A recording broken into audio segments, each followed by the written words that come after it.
Cuando Pablo se paró ante los atenienses para anunciarles al Dios no conocido, les estaba anunciando el Evangelio eterno que recibió de Jesús. Su mensaje representaba una cosmovisión diferente a la de los atenienses. Era la cosmovisión formada por Dios desde la fundación del mundo y revelada por Cristo. Pablo estaba convencido de que esta cosmovisión cristiana era superior a las creencias de los atenienses, y por eso la anunció con convicción, con seguridad y valentía. Nosotros necesitamos tener la misma convicción y seguridad en el Evangelio. Este es el estudio de hoy. No se retiren, que ya regresamos.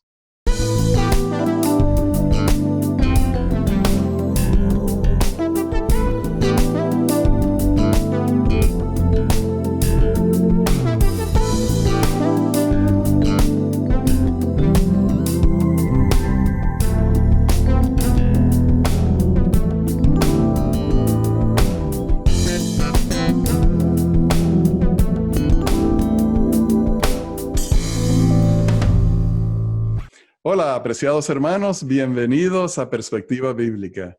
Y Johnny recibe un saludo cordial. Hoy tenemos una lección bien interesante que se llama Los ojos de Jehová, la cosmovisión bíblica. Me enternece mucho ese título, Rafael. Cómo Dios nos mira. Eso me da ternura pensar en que Dios me está mirando. Y vamos a estudiar cómo Dios nos mira hoy. Oramos. Gracias, Señor, por los ojos que nos miran desde el cielo y desde nuestros corazones. Ayúdanos a entender cómo tú nos ves para que nosotros nos veamos así y veamos a los otros de la misma manera. En el nombre de Jesús lo pedimos y lo agradecemos.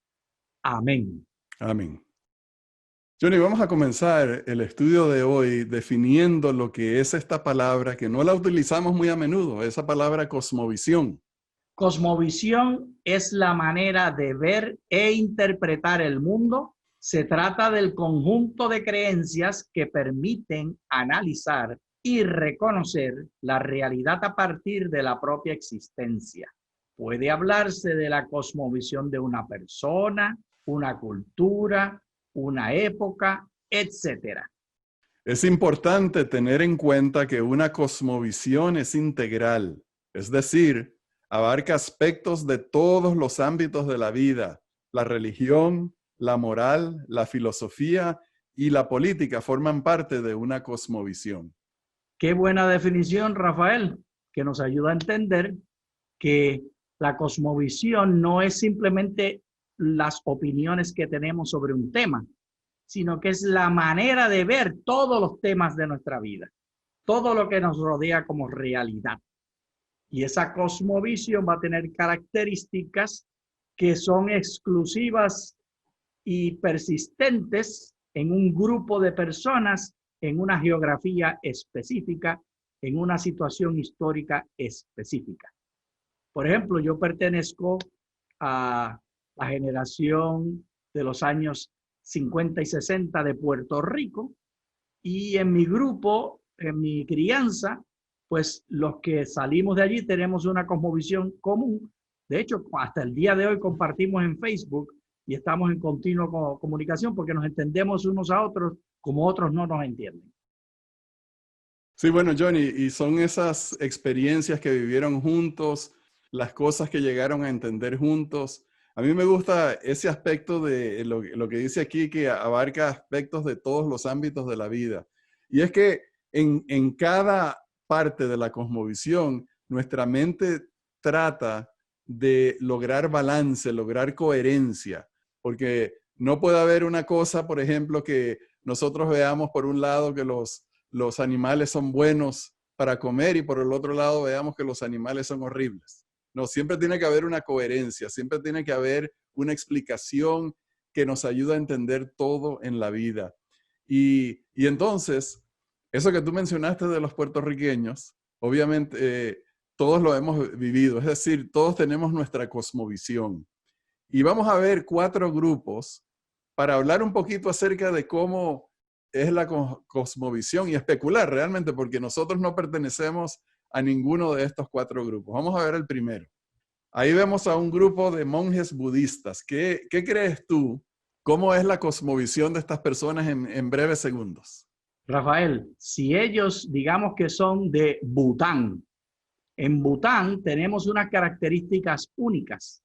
La manera de entender la cultura de este lugar es medirla en felicidad nacional bruta. Tú sabes, los países según la Organización Mundial de la Salud y la Organización Mundial, la ONU, miden Gross National Income, pues ellos miden medida grosa de felicidad del pueblo. Okay.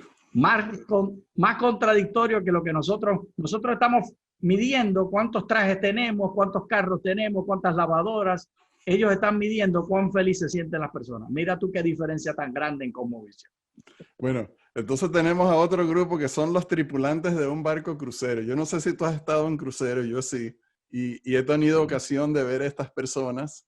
Son personas que viven en un barco, tienen a sus familias, por ejemplo, aquí a lo mejor hay unos filipinos en esa fotografía, tienen a sus familias en las Filipinas, y tú los ves, Johnny, siempre que atraca un barco en un puerto, ellos están ahí en los teléfonos esperando para poder hablar con sus familias. Me imagino que la cosmovisión que ellos tienen es muy diferente a la que nosotros tenemos, porque la forma como ellos se ganan la vida, lo que tienen que hacer todos los días y donde tienen su corazón, ellos están mirando hacia otra parte del mundo. Vamos a ver el siguiente grupo, que es ese grupo que está abajo a la izquierda, que son mujeres trabajadoras en una fábrica en China. ¿Cómo será la cosmovisión de estas personas? Pues estos 2 ejemplos, Rafael, son muy especiales, porque a diferencia del primer ejemplo, que es geográfico y cultural, estos 2 ejemplos son institucionales. Por supuesto, como tú dijiste, son filipinos algunos, los otros son chinos, pero en estos casos son cosmovisiones institucionales, ya sea el Partido Comunista que patrocine las fábricas de la China, o bien sea ser tripulantes de un barco de crucero. ¿Cómo se llama? Carnaval, Carnaval Cruise o cualquiera de estos. Yo he estado en un solo crucero y mi experiencia fue muy positiva. No hubo infecciones por la comida. No sé si en el caso tuyo, alguno de ellos hubo infecciones por la comida, que es el tabú. Que estas cosmovisiones no son geográficas y simplemente culturales de un grupo étnico, sino que son institucionales. Bien, entonces vamos a ver el cuarto grupo. Esas mujeres que están ahí todas alrededor de, pareciera a maíz o elotes, son mujeres uteritas que están preparando la comida. Esa fotografía está mostrando lo que una sociedad comunal, donde los hombres se van a trabajar al campo, las mujeres trabajan juntas, preparando la comida para que cuando vengan los hombres y llamen a los jóvenes que están en la escuela, todos comen en comunidad. Esa cosmovisión es muy diferente a nuestras cosmovisiones tan independientes y tan, bueno, tal vez en unidades familiares, pero somos tan independientes comparados con ellos. Y entonces aquí tenemos 4 ejemplos de cosmovisiones diferentes a las nuestras que son contemporáneas, pero cuando nosotros vamos a la Biblia, encontramos referencias a cosmovisiones antiguas que, bueno, en vez de describirlo, vamos a leerlo ahí en el libro de Hechos. Mientras Pablo los esperaba en Atenas, su espíritu se enardeció viendo la ciudad entregada a la idolatría. Así que discutía en la sinagoga con los judíos y piadosos y en la plaza cada día con los que concurrían. Y algunos filósofos de los epicúreos y de los estoicos disputaban con él. Y unos decían, ¿qué querrá decir este palabrero? Y otros, parece que es predicador de nuevos dioses, porque les predicaba el evangelio de Jesús y de la resurrección. Y tomándole, le trajeron al Areópago, diciendo, ¿podremos saber qué es esta nueva enseñanza de que hablas? Pues traes a nuestros oídos cosas extrañas. Queremos pues saber ¿Qué quiere decir esto? Porque todos los atenienses y los extranjeros residentes allí en ninguna otra cosa se interesaban, sino en decir o en oír algo nuevo. La descripción que hace aquí Lucas es que Pablo vio a toda la ciudad entregada a la idolatría. Ahora, para un judío, ver a un pueblo entregado a la idolatría, eso era lo peor de todo. Ellos tenían una larga historia reflejada en el Antiguo Testamento de cómo Dios consideraba la idolatría, cómo Dios condenaba la idolatría, y todos los profetas predicaron fuertemente en contra de la idolatría, porque ser una persona idólatra implicaba muchas cosas, entre ellas, por ejemplo, que se pone a un lado al verdadero Dios y se utiliza como Dios una cosa que no tiene ningún valor. Eso. Qué importante, Rafael, esta experiencia del Areópago y de Pablo. Particularmente me interesa, Rafael, rescatar en el verso 18, donde dice que el contenido de lo que él predicaba era el evangelio de Jesús y de la resurrección. No era el evangelio del séptimo día, que es el día santo y es el sello de Dios. No era el evangelio de que cuando los muertos mueren, nada saben. No era el evangelio, y puedo seguir citando doctrinas adventistas. No. Él le está hablando a gente que no sabe nada, griegos, y los dos temas que definen su temario son el evangelio de Jesús y de la resurrección. Esto nos muestra de la cosmovisión del cristianismo versus la cosmovisión de los griegos, y seguimos desdoblando. Me callo en este mundo. Bueno, y es lógico que hablara de esas dos cosas, porque la resurrección de Cristo fue lo que cambió todo. Una vez que los discípulos estaban destrozados por la muerte de Cristo, lo que resucitó y salvó todo fue la resurrección de Jesús, y eso fue lo que convirtió a Pablo, porque Pablo conoció a Jesús también. Entonces vamos a seguir con el relato para ver qué sucedió, qué fue lo que hizo Pablo cuando entró en el Areópago. Entonces Pablo, puesto en pie en medio del Areópago, dijo: varones atenienses, en todo observo que sois muy religiosos, porque pasando y mirando vuestros santuarios, hallé también un altar en el cual estaba esta inscripción: al Dios no conocido. Al que vosotros adoráis, pues, sin conocerle, es a quien yo os anuncio. Aquí tenemos que detenernos un poquito a desdoblar la parte de lo que estaba haciendo Pablo. Obviamente estamos acostumbrados al tema de que Pablo, donde quiera que fue anunciando a Cristo, a este crucificado y a este resucitado, interpretando para las personas lo que eso significaba. Y aquí se nos da la oportunidad de hablar de esta cosa significativa, de que él vino a anunciarles a personas que ya tenían un entramado filosófico, les sobraban los dioses, tenían todo tipo de doctrinas, pero Pablo puso a un lado todo eso, porque él dijo: mi cosmovisión cristiana es más importante que todas esas creencias. Y la manera como lo hizo es fascinante, porque alguien podría pensar que él empezó a maldecir y a contradecir y a hablarle de la maldad y la inmoralidad de lo que ellos hacían en los templos, pero eso no fue lo que él hizo. Lo que él hizo fue decirles: miren, yo estuve visitando todos sus templos, y entonces los alaba. Ustedes son gente muy religiosa, y eso es un halago real que él está dando sinceramente. Y entonces lo comprueba dándole, porque ningún halago, si no es específico, no es sincero. Entonces él dice específicamente: el Dios mío lo encontré en medio de sus templos y en medio de sus altares. Es el Dios que está representado por un altar que no tiene estatua. De ese Dios les vengo yo a hablar a ustedes. Así que él, en vez de decirle la cosmovisión de ustedes es estúpida, mala, pecadora, él está diciéndole: yo entro en la cosmovisión de ustedes, y la cosmovisión de ustedes y la mía están unidas. Genial, genial, Johnny. Pero entonces vamos a mirar otro aspecto. Ese tema de que él vino a traerle a la cosmovisión cristiana a una nación, a una ciudad que no tenía necesidad, que no estaba pidiendo, que no estaban extraviados, buscando el camino en la oscuridad. Alguien pudiera decir, eso no es sino un ejemplo de imperialismo cristiano. Y tenemos que hablar de eso, pero antes de hablar de eso, vamos a hablar de la definición de lo que es imperialismo. Vamos a leer. El imperialismo es un régimen de dominación política en el cual una potencia militar extiende sus dominios sobre otros pueblos o estados por medio de la fuerza o a través de la influencia económica, cultural o política.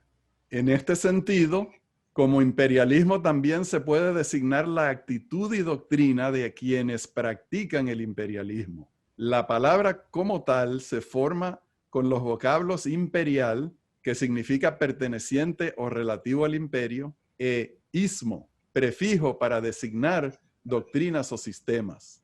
El imperialismo puede responder a distintas motivaciones: la explotación económica, la subordinación cultural, la ocupación militar de plazas geoestratégicas, el poblamiento de otros asentamientos deshabilitados, entre otras. Definitivamente en la historia del cristianismo hay manifestaciones de imperialismo cristiano. Por ejemplo, la venida del imperio europeo, de lo que se llamó el Sacro Imperio Romano, Carlos V de España y Carlos I de Alemania, o es al revés. Así es. Que decía él, sobre mi imperio nunca se pone el sol. Y lo hizo a través de la empresa que comenzó Cristóforo Colombo. Y este es imperialismo porque, muy a diferencia de Pablo, cuando llegaron a las islas del Caribe, que fue lo primero que visitaron, no le preguntaron a los que estaban allí, ¿y cómo es que adoran ustedes? Y el Dios que yo le vengo a hablar es como el semí que ustedes tienen ahí. Los taínos, de los cuales conozco de Puerto Rico, adoraban a dioses que los llamaban semí y hacían estatuas que eran como triángulos, y ellos no hicieron eso. Ellos vinieron a decirle, si no repites en latín esta declaración de fe, vas para el infierno. Eso es imperialismo. Y bueno, Johnny, y a lo mejor era Carlos I de España y Carlos V de Alemania. Era al revés. Estoy confundido en este momento. La cabeza no. Pero bueno, es que uno está concentrado en este tema y da temor desviarse por allá. Pero regresando a este tema del imperialismo cristiano, cuando llegaron, por ejemplo, a la parte de los aztecas, a la parte de Tenochtitlán, y encontraron que hacían esos sacrificios humanos, y era una cosa horrible, según nos dicen los antropólogos. Ellos obviamente pensaron, oh, lo nuestro es superior a eso, y se impusieron. Y bueno, la matazón de indígenas no solamente fue por el tema militar, sino también por el tema del contagio de las enfermedades. Pero esos son ejemplos de cómo se viene a imponer la religión a la fuerza. Lo que Pablo estaba haciendo no es un ejemplo de imperialismo cristiano. Sí es un ejemplo de evangelismo, sí es un ejemplo de una persona que está convencida de que la cosmovisión cristiana es superior a la idolatría, porque esos son dioses falsos que no existen. En cambio, este es el Dios viviente y el Dios que se manifestó en carne, que murió en la cruz y que resucitó y que viene pronto. Con ese mensaje del que Pablo está seguro porque lo vio con sus ojos, lo tiene que compartir. Pero la forma como Pablo lo hizo fue de entrar a sus corazones para persuadirlos y atraerlos con amor como hace Dios. Nosotros tenemos también entonces el mismo pedido de parte de Cristo de que anunciemos este evangelio del reino o esta cosmovisión cristiana en todo el mundo para salvación de las naciones. Tenemos que llevar el evangelio, no como imperialistas, sino como evangelistas. No por la fuerza, sino atrayendo con el amor. Bien, Y entonces, la diferencia clave la vamos a ver en los versos que vamos a leer. No voy a decirla todavía, pero tiene que ver con esto que ya hemos declarado. La forma de Pablo versus la forma de Carlos V y Carlos I, que es la misma persona. bueno, vamos a regresar al libro de Hechos.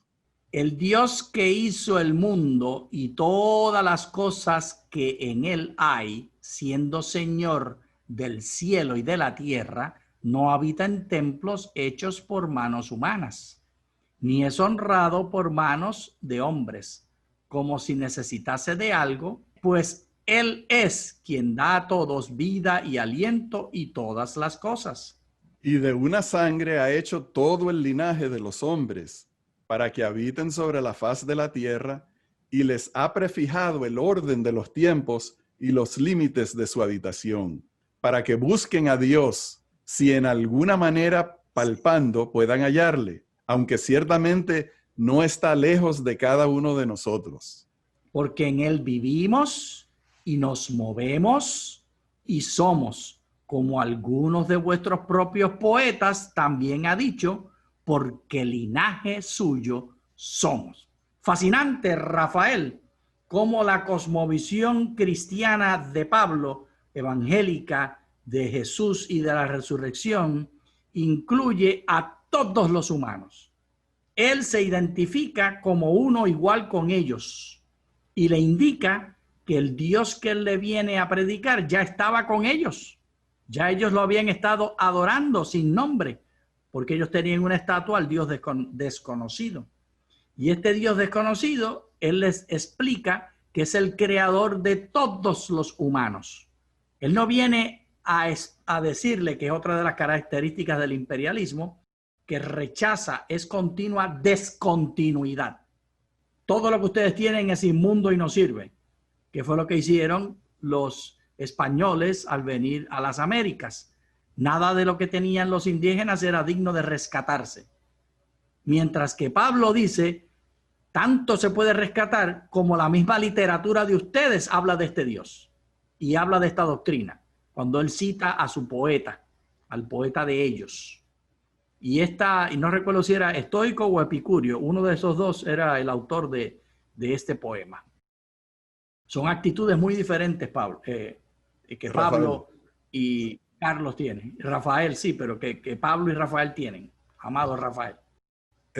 Johnny, pero fíjate tú que yo estoy de acuerdo con lo que tú dices, pero yo sí veo que hay una cancelación implícita en lo que él les dice, porque él es el creador de todo y no habita en templos hechos por manos humanas. Como diciéndoles, esos que habitan ahí en los templos de ustedes no son el creador, esos no son dioses como el más grande de todos, el Dios creador, que es tan maravilloso. Porque él dice algo que me resulta revolucionario y espectacular para la gente de aquel tiempo, y es que de una sangre hizo a todos los seres humanos. Eso ni lo Amén. querían escuchar los judíos. Eso no lo querían escuchar la gente refinada que los estuvieran uniendo con la gente, con los esclavos y con la gente pobre.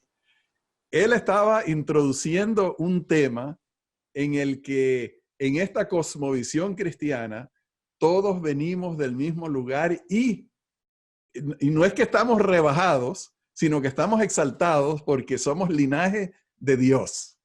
Somos una cosa maravillosa. Exacto. Y entonces Él les está vendiendo a ellos un entendimiento, una forma de mirar al mundo a través de los lentes de Dios y del evangelio que Dios nos ha revelado en las Escrituras. Y eso es lo que luchamos, Johnny, todos los días, por incorporar esas enseñanzas, por entender qué es lo que significa eso de misericordia quiero y no sacrificio, por entender qué es lo que significa que busquemos los intereses de los demás y no el nuestro, que volteemos la mejilla, que carguemos la segunda milla, tantas cosas. Es una cosmovisión que tenemos que estudiar el resto de nuestras vidas e integrar a nuestras vidas en una forma práctica. Y no se queda ahí. La cosmovisión cristiana, por cierto, Johnny, y yo no sé, yo me imagino que tú te acuerdas las múltiples veces que hemos visitado este pasaje de Hechos 17 en perspectiva bíblica a través de los años. Yo creo que lo tenemos que hacer el pasaje oficial de perspectiva bíblica. Esto es un pasaje tan rico en enseñanza, al que volvemos vez tras vez tras vez, y siempre le estamos sacando nuevos significados. Pero entonces, la cosmovisión bíblica no termina ahí.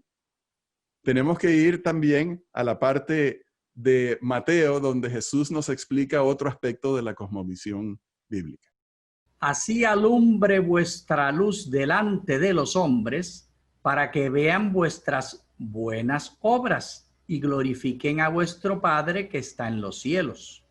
Si pues coméis o bebéis o hacéis otra cosa, hacedlo todo para la gloria de Dios.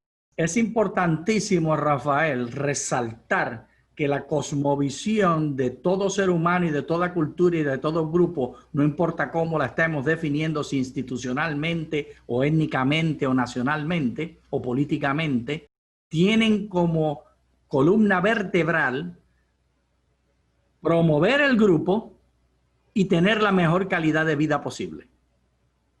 Ya vimos el ejemplo de la gente de Bután, que para ellos esto se mide por una medida de felicidad bruta.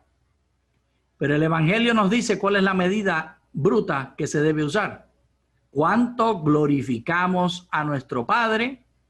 ¿Cuánto nosotros alabamos a nuestro Dios? Esa es la medida de la realidad humana. Fuimos creados, Rafael, no para ser puertorriqueños y venezolanos, aunque no estamos negando ninguna de las dos, particularmente Venezuela, que es un continente, parte del continente, y Puerto Rico una pequeña islita que apenas cualquiera hasta la pasa por alto.